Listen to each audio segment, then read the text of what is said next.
അതൊക്കെ അങ്ങ് കയ്യിൽ വെച്ചാൽ മതി, അതൊന്നുമായി ഇങ്ങോട്ട് വരണ്ട. ഇതായിരുന്നു മന്ത്രി പി എ മുഹമ്മദ് റിയാസിൻ്റെ ഭാവം.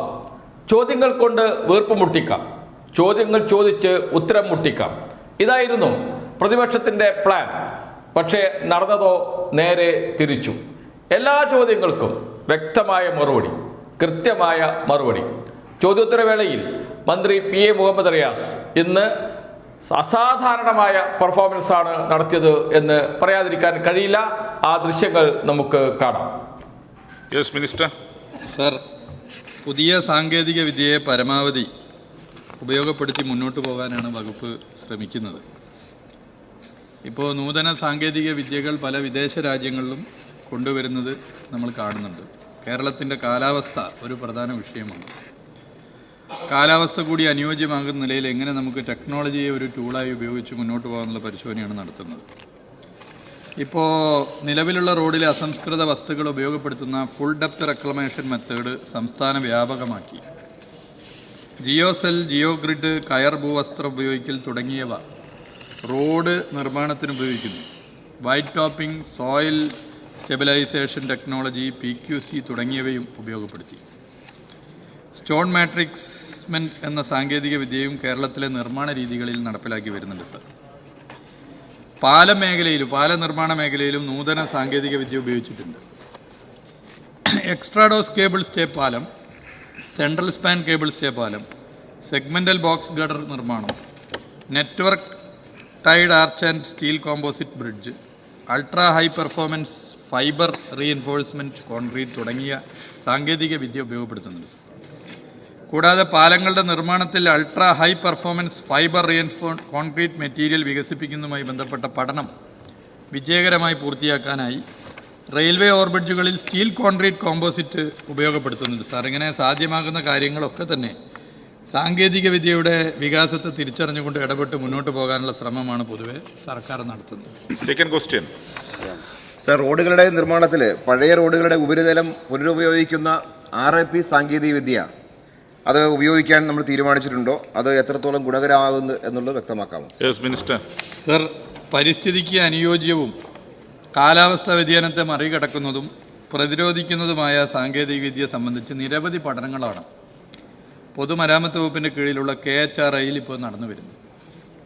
ഇത്തരമൊരു പഠനത്തിൻ്റെ ഫലമായിട്ടാണ് കേരളത്തിലെ റോഡുകളിൽ റിക്ലെയിംഡ് അസ്ഫാൾട്ട് പേയ്മെൻറ്റ് RAP ഉപയോഗിക്കുവാൻ കഴിയുമെന്ന് കണ്ടെത്തിയിട്ടുള്ളത്.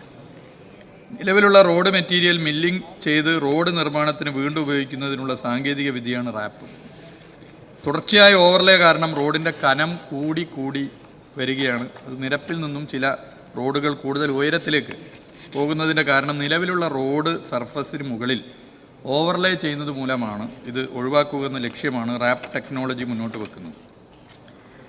ഈ ടെക്നോളജി പരിസ്ഥിതിക്ക് അനുയോജ്യമായതും കൂടുതൽ ഈട് നിൽക്കുന്നതുമാണ്. ഇതിൻ്റെ ഒരു പ്രത്യേകത, ഇത് കാർബൺ എമിഷൻ നന്നായി കുറക്കുന്നു എന്നുള്ളത് കൂടിയാണ്. ഇതിൻ്റെ പൈലറ്റ് പദ്ധതി നടപ്പിലാക്കുവാൻ തീരുമാനിച്ചിട്ടുണ്ട്. നമ്മുടെ സംസ്ഥാനത്ത് വളരെ നല്ല ഒരു മാതൃകയാക്കി നമുക്ക് എല്ലായിടത്തും പടർത്താനാവുന്നതാണ്. ശ്രീ പി മമ്മിക്കുട്ടി. സർ, പൊതുമരാമത്ത് റോഡുകൾ പരിപാലിക്കുന്നതിന് വേണ്ടി തയ്യാറാക്കിയ റണ്ണിംഗ് കോൺട്രാക്റ്റ് സംവിധാനം എത്രത്തോളം പ്രയോജനപ്രദമാണ്? വളപ്പുള്ളി ഷൊർണൂർ എൻ്റെ മണ്ഡലത്തിലെ ഒരു പ്രധാനപ്പെട്ട റോഡാണ്. കരാറുകാരനെ ടെർമിനേറ്റ് ചെയ്തു പോയതാണ്. സത്വരമായ ഒരു നടപടി സ്വീകരിച്ച് പൂർത്തീകരിക്കാൻ വേണ്ടിയുള്ള ഇടപെടൽ നടത്തണം. Yes minister. സർ, നമ്മുടെ സംസ്ഥാനത്തെ റോഡ് നിർമ്മാണവുമായി ബന്ധപ്പെട്ടു പരിപാലനവുമായി ബന്ധപ്പെട്ടു നമ്മൾ നേരിടുന്ന പല വിഷയങ്ങളുണ്ട്. അതിലൊന്ന് കാലാവസ്ഥയാണ്. ഭൂരിഭാഗം മാസവും മഴയാണ്. മഴക്കാലത്ത് നമുക്ക് റോഡ് നിർമ്മാണം പരിപാലനം അത്ര എളുപ്പത്തിൽ സാധിക്കില്ല. എന്നാൽ അത് മാത്രമല്ല കാരണം, മഴ കാലാവസ്ഥ എന്ന് കുറ്റപ്പെടുത്തി പോകുന്നൊരു നിലപാടല്ല സർക്കാരിനുള്ളത്. സുതാര്യത ഉറപ്പുവരുത്തിക്കൊണ്ട് തെറ്റായ പ്രവണതകൾ ഇല്ലാതാക്കാൻ സർക്കാർ മുന്നോട്ട് വരികയാണ്. നേരത്തെ ഒരു പുതിയ റോഡ് നിർമ്മിച്ചു കഴിഞ്ഞാൽ ആ റോഡിൻ്റെ നിർമ്മാണ കാലാവധി, പരിപാലന കാലാവധി, നിർമ്മാണം കഴിഞ്ഞ് 3 വർഷം BMMBC റോഡാണെങ്കിൽ ഡിഫക്റ്റ് ലയബിലിറ്റി പീരീഡാണ്, പരിപാലന കാലാവധിയാണ്. കരാറുകാർ നിർമ്മാണത്തിന് മുമ്പ് ഡിപ്പോസിറ്റ് ചെയ്യുന്ന തുക ഈ പരിപാലന കാലാവധി കഴിഞ്ഞ് 45 ദിവസം കഴിഞ്ഞിട്ടേ തിരിച്ചെടുക്കാൻ വേണ്ടി പാടും. ഈ റോഡുകളിൽ എന്ത് കുഴപ്പം നടന്നാലും അപ്പോൾ തന്നെ ബന്ധപ്പെട്ട കരാറുകാർ അത് പരിഹരിക്കണമെന്നുള്ളതാണ് PWD മാനുവലിൽ പറയുന്നത്. ഇതോടൊപ്പം പരിപാലന കാലാവധി കഴിഞ്ഞ റോഡുകൾ, അവിടെയാണ് നമ്മൾ ജനപ്രതിനിധികളൊക്കെ തന്നെ വല്ലാതെ പ്രയാസപ്പെടുന്നത്. ആ റോഡുകൾ പിന്നീട് പാച്ച് വർക്കും മറ്റും വന്നാൽ നമുക്ക് പെട്ടെന്ന് ഇടപെടാൻ പറ്റുന്നില്ല. അതിന് പരിഹാരമായി പരിപാലന കാലാവധി കഴിയുന്ന തൊട്ടടുത്ത ദിവസം മുതൽ 1 കൊല്ലത്തേക്ക് നേരത്തെ തന്നെ നിശ്ചയിക്കുന്ന ഒരു പുതിയ കരാർ സംവിധാനം നമ്മുടെ രാജ്യത്ത് ആദ്യമായി നമ്മുടെ സംസ്ഥാനത്ത് കൊണ്ടുവരാനായി. അതാണ് റണ്ണിംഗ് കോൺട്രാക്ട്. പരിപാലന കാലാവധി കഴിയുന്ന റോഡിൻ്റെ 1 വർഷമായി കരാർ ടെൻഡർ വിളിച്ച് നൽകുന്ന ആ പദ്ധതി പൊതുവെ നല്ല നിലയിൽ വിജയകരമായി മാറുന്നു. 29,573 കിലോമീറ്റർ റോഡാണ് പൊതുമരാമത്ത് വകുപ്പിൻ്റെ കീഴിൽ ഉള്ളത്. ഇതിൽ 19,500 കിലോമീറ്റർ റോഡ് റണ്ണിംഗ് കോൺട്രാക്റ്റിലൂടെ പരിപാലിക്കുന്നുണ്ട്. ഇതുവരെ റോഡ് പരിപാലനത്തിന് മാത്രം 1,562 കോടി രൂപയാണ് അനുവദിച്ചിട്ടുള്ളത്. റണ്ണിംഗ് കോൺട്രാക്റ്റ് വഴി DLP കഴിഞ്ഞ റോഡുകളിലും മറ്റും റോഡുകളുടെ പരിപാലനം നല്ല നിലയിൽ പോകുന്നു. ഈ 2 അറ്റത്തും റണ്ണിംഗ് കോൺട്രാക്ട് റോഡിൻ്റെ 2 അറ്റത്തും നീല ബോർഡുകൾ വെച്ചിട്ടുണ്ട്. ആ നീല ബോർഡിൽ കരാറുകാരൻ്റെ പേരും ഫോൺ നമ്പറും ഉണ്ട്, ഉദ്യോഗസ്ഥൻ്റെ ഫോൺ നമ്പറുണ്ട്. ബന്ധപ്പെട്ട MLA-മാർ ഈ റണ്ണിംഗ് കോൺട്രാക്ട് റോഡുകളിൽ എവിടെയെങ്കിലും പരാതി ഉണ്ടെങ്കിൽ നേരിട്ട് തന്നെ അറിയിക്കണം. അത് കർക്കശ നിലപാട് സ്വീകരിച്ച് പോകാവുന്നതാണ്. പൊതുവെ ജനങ്ങളങ്ങനെ അറിയിക്കുന്നുണ്ട്. ഈ റണ്ണിംഗ് കോൺട്രാക്ട് റോഡുകൾ, ആ റോഡുകൾ അതുപോലെ തന്നെ DLP റോഡുകൾ ഒരു 10-23,000 കിലോമീറ്റർ വരുന്നുണ്ട്.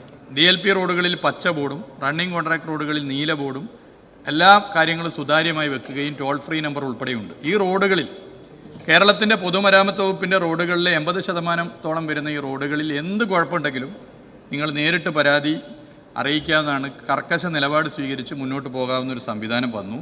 കേരളത്തിൽ ഇനി ഒരു കാലത്തും ഈ പച്ച ബോർഡും നീല ബോർഡും മാറ്റാൻ വേണ്ടി പറ്റാത്ത നിലയിലേക്ക് ജനങ്ങൾ അത് ഏറ്റെടുത്തു എന്നുള്ളതാണ് അതിലേറ്റവും എടുത്തു പറയേണ്ട കാര്യം.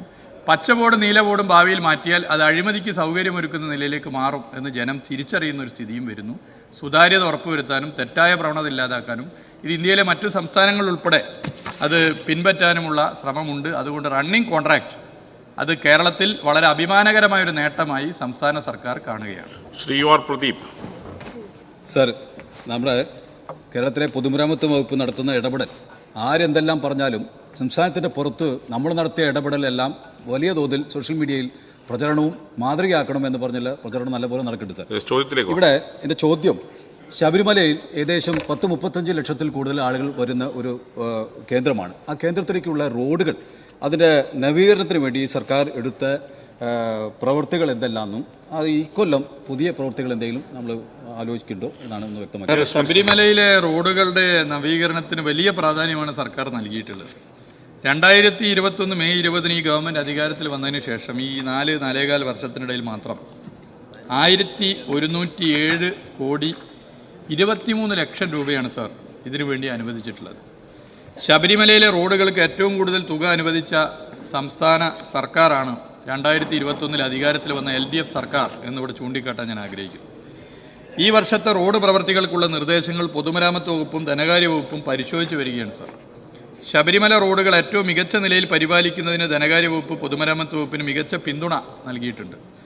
ഈ വർഷത്തെ ശബരിമല ഉത്സവകാലത്തിന് മുന്നോടിയായി പ്രവൃത്തി അവലോകനം നേരത്തെ തന്നെ ആരംഭിച്ചിരുന്നു സാർ.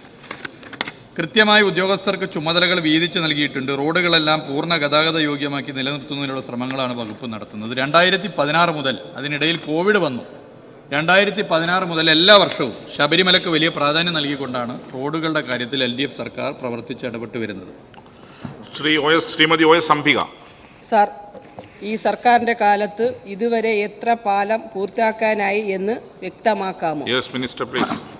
സർ, പാലം എന്നുള്ളത് ഒരു നാടിനെ സംബന്ധിച്ചിടത്തോളം ഏറ്റവും ആവശ്യകതമായ ഒരു പദ്ധതിയാണ് സാർ.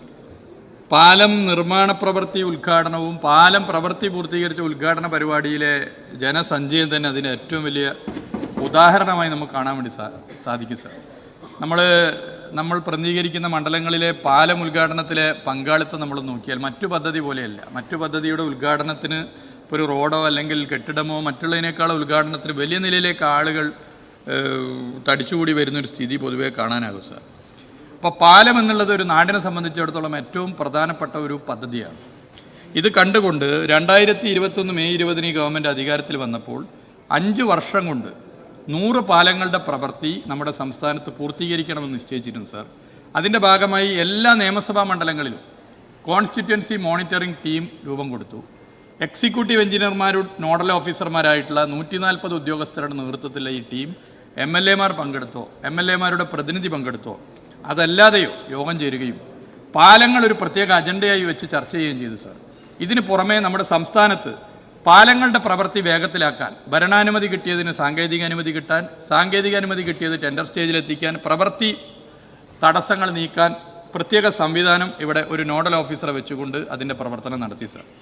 ഈ ചിട്ടയായ പ്രവർത്തനത്തിൻ്റെ ഭാഗമായി 5 വർഷം കൊണ്ട് 100 പാലം എന്നുള്ളത് 3 വർഷം കഴിഞ്ഞപ്പോൾ തന്നെ പൂർത്തീകരിക്കാനായി എന്നുള്ള സന്തോഷ വിവരം അറിയിക്കാൻ ആഗ്രഹിക്കുന്നു. ബഹുമാന്യനായ VS സ്വപ്നം കണ്ട ഒരു പദ്ധതിയായിരുന്നു മലമ്പുഴയിലെ ഒരു പാലം. ആ പാലത്തിൻ്റെ ഉദ്ഘാടനമാണ് കഴിഞ്ഞ ആഴ്ച നടന്നത്. ബഹുമാനപ്പെട്ട MLA ഇവിടെയുണ്ട്. അത് കേരളത്തിൽ ഈ സർക്കാർ വന്നതിന് ശേഷമുള്ള 149ാമത്തെ പാലത്തിൻ്റെ പ്രവൃത്തി പൂർത്തീകരിക്കുന്ന പരിപാടിയായിരുന്നു സാർ. 150ാമത്തെ പാലം തിരുവനന്തപുരം ജില്ലയിലെ പാറശാലയിൽ ഉദ്ഘാടനം ചെയ്യപ്പെടും എന്നുള്ള വിവരം അറിയിക്കുന്നു. അപ്പോൾ 100 പാലം എന്നുള്ള ലക്ഷ്യം 5 വർഷം കൊണ്ട് 200 പാലത്തിൻ്റെ അടുത്തേക്ക് എത്തിക്കുക എന്നുള്ളടത്തേക്ക് നമുക്ക് എത്താനായി എന്നുള്ളതും ഈ സഭയെ ഞാൻ അറിയിക്കാൻ ആഗ്രഹിക്കുകയാണ്. ശ്രീ അനൂപ് ജേക്കബ്. സാർ, ഇവിടെ മിനിസ്റ്റർ സൂചിപ്പിച്ച പോലെ CMT മീറ്റിങ്ങുകളെല്ലാം കൃത്യമായിട്ട് കൂടുന്നുണ്ട്, അതിൻ്റെ തടസ്സം ഉണ്ടാകുന്നില്ല. പക്ഷേ ഈ വർക്കുകൾ എടുത്ത് ബഡ്ജറ്റ് വർക്ക്, ശബരിമല പാക്കേജിലൊക്കെ ലഭിക്കുന്ന വർക്കുകൾ അത് ടെൻഡർ ചെയ്ത് അതിൻ്റെ മറ്റ് നടപടിക്രമങ്ങൾ പൂർത്തിയായി വരുമ്പോൾ ഏകദേശം 1 വർഷം എടുക്കുകയാണ്. അതായത് ശബരിമല സീസണിൽ അടുത്ത ശബരിമല സീസൺ എടുത്താൽ വന്നാൽ പോലും റോഡ് വർക്ക് തീരുന്നില്ല എന്നുള്ളതാണ്.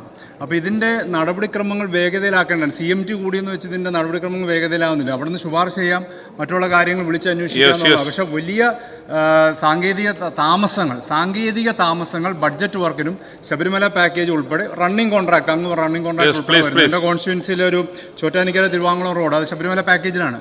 അതിന് കഴിഞ്ഞ മുമ്പിൽ പ്രാവശ്യം കിട്ടിയതാണ്. ഇപ്പോഴും തീർന്നിട്ടില്ല, തുടങ്ങാൻ പോകുന്നേ ഉള്ളൂ. അപ്പോൾ ഇതുകൊണ്ട് ഇതിന് പ്രയോജനം ലഭിക്കുന്നില്ല എന്നുള്ളതാണ്. വേഗതയിലായാലും ഇതിന് പ്രയോജനം ലഭിക്കുകയുള്ളൂ. അത് പരിഹരിക്കാനുള്ള നടപടികൾ സ്വീകരിക്കുകയുള്ളൂ. സാർ, ശബരിമല പാക്കേജിന് CMT കൂടൽ മാത്രമല്ല സാർ, അതിന് പ്രത്യേക യോഗം ഒരു ഉദ്യോഗസ്ഥനെ ചുമതലപ്പെടുത്തിക്കൊണ്ട് നമ്മുടെ കേന്ദ്രത്തിൽ നടക്കുന്നുണ്ട്. മന്ത്രി എന്നുള്ള നിലയിൽ ഞാനും അതിൽ പങ്കെടുക്കുന്നുണ്ട്. റണ്ണിംഗ് കോൺട്രാക്റ്റും CMT മാത്രമല്ല പ്രത്യേക സംവിധാനമുണ്ട്. ഈ പറഞ്ഞ വിഷയങ്ങൾ ചർച്ച ചെയ്ത് ഇനി എവിടെയൊക്കെയാണോ തടസ്സം അത് നീക്കി നമുക്ക് മുന്നോട്ട് പോകാവുന്നതാണ്. ശ്രീ KD പ്രസേനൻ, പെട്ടെന്ന് സമയം. സാർ, നേരത്തെ PWDയുടെ റോഡായിരുന്ന പല റോഡുകളും ജില്ലാ പഞ്ചായത്തിലേക്ക് ഒരു ഘട്ടത്തിൽ കൈമാറുകയുണ്ട്. അത് പിന്നീട് ജില്ലാ പഞ്ചായത്ത് റോഡുകൾ കൈവശം വയ്ക്കാൻ പാടില്ല എന്ന നിബന്ധന വന്നപ്പോൾ ഗ്രാമപഞ്ചായത്തുകളിലേക്ക് കൈമാറി. എന്നാൽ യഥാർത്ഥത്തിൽ ഏറ്റവും പ്രധാനപ്പെട്ട PWD റോഡുകളായിരുന്നു അക്കാലത്ത് ചിലത് കൈമാറിയത്. പ്രധാന ടൗണുകളിലൂടെ കടന്നു പോകുന്നു. അത് ഗ്രാമപഞ്ചായത്തിന് മെയിൻറ്റെയിൻ ചെയ്യാൻ പറ്റുന്നില്ല. നമ്മുടെ പല പ്രധാനപ്പെട്ട PWD റോഡുകളുടെയും കണക്ടിവിറ്റിയുള്ള റോഡുകളുമാണ്. അത്തരം റോഡുകൾ നമുക്ക് PWDക്ക് തിരിച്ചെടുക്കാൻ വേണ്ടി കഴിയുമോ, അതല്ലെങ്കിൽ അവരെ സഹായിക്കുന്ന നിലപാടെടുത്ത് ഒരു തവണയെങ്കിലും അതൊന്ന് മെയിൻറ്റെയിൻ ചെയ്ത് കൊടുക്കാൻ, 5 വർഷത്തിൽ ഒരിക്കലെങ്കിലും മെയിൻറ്റെയിൻ ചെയ്ത് കൊടുക്കാൻ നമുക്ക് കഴിയുമോ എന്ന് പറയാമോ? സാർ, കേരളത്തിൽ ഏകദേശം 2.5 ലക്ഷത്തോളം കിലോമീറ്റർ റോഡുകളുണ്ട് സാർ, ടാർ ചെയ്ത റോഡുകൾ. നമ്മൾ ഇന്ത്യയിലെ മറ്റു സംസ്ഥാനങ്ങളെടുത്താൽ അവിടെ നല്ല വീതിയുള്ള റോഡുകൾ കാണാം. 6 വരി 45 മീറ്ററൊക്കെ ഒരുപാട് റോഡുകൾ നമ്മുടെ കർണാടക, തമിഴ്നാട്, അയൽ സംസ്ഥാനമായാലും ഉത്തരേന്ത്യൻ സംസ്ഥാനങ്ങളായാലും ഒക്കെ കാണാം. കേരളത്തിലത് കാണാൻ അത്ര എളുപ്പത്തിൽ സാധിക്കില്ല. അതിൻ്റെ വിഷയം കേരളത്തിൽ ഭൂമി ഏറ്റെടുക്കൽ ഒരു പ്രധാന പ്രശ്നമാണ്. ഭൂമിയില്ല, ജനസാന്ദ്രത കൂടുതലാണ്. ദേശീയ ശരാശരിയേക്കാൾ ഒരു 3 ഇരട്ടി ജനസാന്ദ്രതയുണ്ട് എന്നുള്ളതാണ്. എന്നാൽ ഗ്രാമാന്തരങ്ങളിൽ കേരളത്തിലെ റോഡുകൾ ടാർ ചെയ്തു. ഇത് ഇന്ത്യയിലെ മറ്റ് സംസ്ഥാനങ്ങളിൽ കാണാൻ സാധിക്കില്ല സാർ. ഇവിടെ ഈ സഭയിലിരിക്കുന്ന പല അംഗങ്ങളും പല സംസ്ഥാനങ്ങളിലും യാത്ര ചെയ്തവരാണ്. അവിടെ ഗ്രാമങ്ങളിലെ റോഡ് നോക്കിയാൽ ടാർ ചെയ്ത റോഡുകൾ വളരെ കുറവാണ്. എന്നാൽ കേരളത്തിൽ അങ്ങനെയല്ല. കേരളത്തിൽ അങ്ങനെ റോഡുകൾ മാറുന്നതിൻ്റെ കാരണമായി മാറിയിട്ടുള്ളത് 1996 സഖാ VK നായനാർ നയിച്ച LDF സർക്കാരിൻ്റെ ജനകീയാസൂത്രണം നടപ്പിലാക്കിയതിലൂടെയാണ് എന്നുള്ളത് ഞാനൊരു സഭയെ ഓർമ്മപ്പെടുത്താൻ ആഗ്രഹിക്കുകയാണ്. അപ്പോൾ ഈ 2.5 ലക്ഷത്തോളം കിലോമീറ്റർ വരുന്ന റോഡുകളിൽ പൊതുമരാമത്ത് വകുപ്പിൻ്റെ റോഡുകൾ ഏകദേശം 30,000 കിലോമീറ്റർ മാത്രമേ ഉള്ളൂ. എന്നാൽ കേരളത്തിലിറങ്ങുന്ന വാഹനങ്ങളിലെ 70% വാഹനങ്ങളും ഉപയോഗിക്കുന്ന റോഡാണ് PWD റോഡ്. ഒരു ദിവസം ഒരു വീട്ടിൽ നിന്നൊരു വണ്ടി ഇറങ്ങിയാൽ, ഒരു 10 വണ്ടി ഇറങ്ങിയാൽ ഒരു 7 വണ്ടിയെങ്കിലും PWD റോഡിലൂടെ പോകും. അതുകൊണ്ടാണ് PWD റോഡിനെ ഏറ്റവും ഗുണമേന്മ വരുത്താവുന്ന റോഡുകളാക്കി മാറ്റുക എന്നുള്ള ലക്ഷ്യം വെച്ചത്. അതിന് ഇന്ന് സാധിക്കുക BMNBC ആണ്. BMNBC റോഡാക്കി മാറ്റിയാൽ ഒരു 8-10 വർഷത്തേക്ക് കുഴപ്പം വരില്ല. 5 വർഷം കൊണ്ട് കേരളത്തിലെ പൊതുമരാമത്ത് വകുപ്പിൻ്റെ റോഡുകളിലെ 50% റോഡുകളും BMNBC ആക്കുക എന്നുള്ള ലക്ഷ്യത്തിലാണ് ഇടപെട്ടത്. അതിപ്പോൾ 60% എന്നുള്ള സന്തോഷ വിവരം ഈ സഭയെ അറിയിക്കുകയാണ്. ഇത് ഇനിയും മുന്നോട്ട് പോയാൽ ഇന്ത്യയിൽ ആദ്യമായൊരു സ്റ്റേറ്റ് 100% PWD റോഡും BMNBC ആകുന്ന സ്റ്റേറ്റായി മാറും. അത് നമ്മുടെ കേരളമായിരിക്കും. അപ്പോൾ ആ ലക്ഷ്യത്തിന് വേണ്ടി ഇടപെടുന്നതിനിടയിൽ മറ്റ് വകുപ്പിൻ്റെ റോഡ് കൂടി ഏറ്റെടുക്കുക എന്നുള്ളത് കുറച്ച് പ്രയാസമാണ്. ഇത് തന്നെ സാമ്പത്തിക ചെലവ് കൂടുതലാണ് എന്നുള്ളത്. എന്നാൽ ചില പ്രാധാന്യമുള്ള റോഡുകളെ മനസ്സിലാക്കി അവയെ ഏറ്റെടുക്കുന്നതിൽ PWDക്ക് മറ്റു വകുപ്പിനും പ്രയാസമില്ലെങ്കിൽ മടിയുമില്ല. ചോദ്യം നമ്പർ 95 ശ്രീ കെ ആൻസ്ലൻ ചുമതലപ്പെടുത്തിയ പ്രകാരം ശ്രീ KM സച്ചിൻ ദേവ്, ബഹുമാനപ്പെട്ട മിനിസ്റ്റർ. സാർ അത് ടേബിൾ ചെയ്യാം sir. Yes, Shri KM Sachin Dev. Hospitality സംവിധാനങ്ങളുടെ വിപുലീകരണത്തിൽ കേരള ടൂറിസം വകുപ്പ് വലിയ മുന്നേറ്റമാണ് ഉണ്ടാക്കിയത്. ഇന്ത്യയിൽ ഏറ്റവും 5 സ്റ്റാർ ഹോട്ടലുകളുള്ള സംസ്ഥാനം നമ്മുടെ കേരളമാണ്. ടൂറിസം മേഖലയിൽ ഹോസ്പിറ്റാലിറ്റി സംവിധാനങ്ങൾ വികസിപ്പിക്കുന്നതിന് ഇതിനകം നമുക്ക് എന്തെല്ലാം ചെയ്യാൻ കഴിഞ്ഞു എന്നുള്ളതാണ് സാർ ചോദ്യം. മിനിസ്റ്റർ. സാർ, ടൂറിസത്തിൻ്റെ വികാസത്തിന് ഹോസ്പിറ്റാലിറ്റി വളരെ പ്രധാനപ്പെട്ട ഘടകമാണ്. ഇതിന് 2 തട്ടായി എടുക്കുക സാർ. ഒന്ന്, പഞ്ചതാര ഹോട്ടലുകൾ ഉൾപ്പെടെ നല്ല സൗകര്യങ്ങളുള്ള ഹോട്ടൽ വേണം. 2, സാധാരണ സഞ്ചാരികൾക്ക് താമസിക്കാനുള്ള സൗകര്യമാണ്. ഇവിടെ സർക്കാർ ഒരു ഫെസിലിറ്റേറ്ററായി മാറുന്നു. സർക്കാർ ഭൂമി ഉൾപ്പെടെ ഇത്തരം സംവിധാനങ്ങൾ ഒരുക്കി കൊടുക്കാൻ വേണ്ടി തയ്യാറാകുന്നു. ഇതിൻ്റെ ഏറ്റവും വലിയൊരു ഉദാഹരണമായി കാണാൻ പറ്റിയത് സാർ, കാസർഗോഡ് ജില്ലയിലെ ഉദുമയിൽ ഒരു പഞ്ചായത്തിൽ 3ാമത്തെ 5 സ്റ്റാർ ഹോട്ടലാണ് സാർ ഉദ്ഘാടനം ചെയ്യപ്പെട്ടത്. BRDCയുടെ കീഴിൽ സർക്കാർ ഒരു ഫെസിലിറ്റേറ്ററായി മാറിയതാണ്. ഒരു ഭാഗത്ത് അത്തരം നിലപാട് സ്വീകരിച്ചു വരുന്നു, ഇപ്പുറത്ത് ഹോം സ്റ്റേകളെ പ്രോത്സാഹിപ്പിക്കുന്നു. അതുപോലെ തന്നെ PWD റെസ്റ്റ് ഹൗസുകൾ ഓൺലൈൻ ബുക്കിംഗ് ആരംഭിച്ചു. 2021 നവംബർ 1 കേരളപ്പിറവി ദിനത്തിനാണ് ഓൺലൈൻ ബുക്കിംഗ് ആരംഭിച്ചത്. അത് വളരെ വിജയകരമായി മാറി. നേരത്തെ നമുക്കൊരു മുറി കിട്ടാനുള്ള പ്രയാസം നമുക്കറിയാം സാർ. തൃശ്ശൂരുള്ള ഒരാൾക്ക് കൊല്ലത്തൊരു റെസ്റ്റ് ഹൗസിൽ ഒരു 2 ആഴ്ചക്കകം ഒരു മുറി വേണമെങ്കിൽ തൃശ്ശൂരിൽ നിന്നും എക്സിക്യൂട്ടീവ് എഞ്ചിനീയർ കെട്ടിട വിഭാഗത്തിന് ഒരു അപേക്ഷ കൊടുക്കണം. അത് തിരുവനന്തപുരത്ത് പോകും, തിരിച്ച് കൊല്ലത്ത് വരും, കൊല്ലത്ത് നിന്ന് തിരുവനന്തപുരത്ത് എത്തി, തിരുവനന്തപുരത്ത് നിന്ന് തൃശ്ശൂരെത്തി അതിന് മറുപടി കിട്ടണം. അപ്പോഴേക്കും അതിൻ്റെ ആവശ്യം കഴിഞ്ഞു പോകും സാർ. എന്നാൽ ഇപ്പോൾ വിരൽത്തുമ്പിൽ പൊതുമരാമത്ത് വകുപ്പിൻ്റെ റെസ്റ്റ് ഹൗസുകളിൽ റൂം കിട്ടുന്ന സ്ഥിതി വരുന്നു. ഇതിൻ്റെ ഭാഗമായി 30 കോടിയിലധിക വരുമാനം സർക്കാരിന് ഈ കാലയളവിൽ ലഭിച്ചു. ലക്ഷക്കണക്കിന് ആളുകൾ ഇത് റൂം ബുക്ക് ചെയ്തു. അതിൽ വലിയൊരു ശതമാനം സഞ്ചാരികളാണ്. അപ്പോൾ home stay, rest house, guest house, 5 star facility ഉൾപ്പെടെ എല്ലാ നിലയിലും ഹോസ്പിറ്റാലിറ്റി വർദ്ധിപ്പിച്ച് മുന്നോട്ട് പോകാനുള്ള എല്ലാ ശ്രമവും വകുപ്പ് നടത്തിക്കൊണ്ടിരിക്കുകയാണ്. അത് ഇനിയും തുടരും എന്നുള്ളത് ഈ സഭയെ അറിയിക്കുന്നു. ചോദ്യോത്തരങ്ങൾ അവസാനിച്ചിരിക്കുന്നു.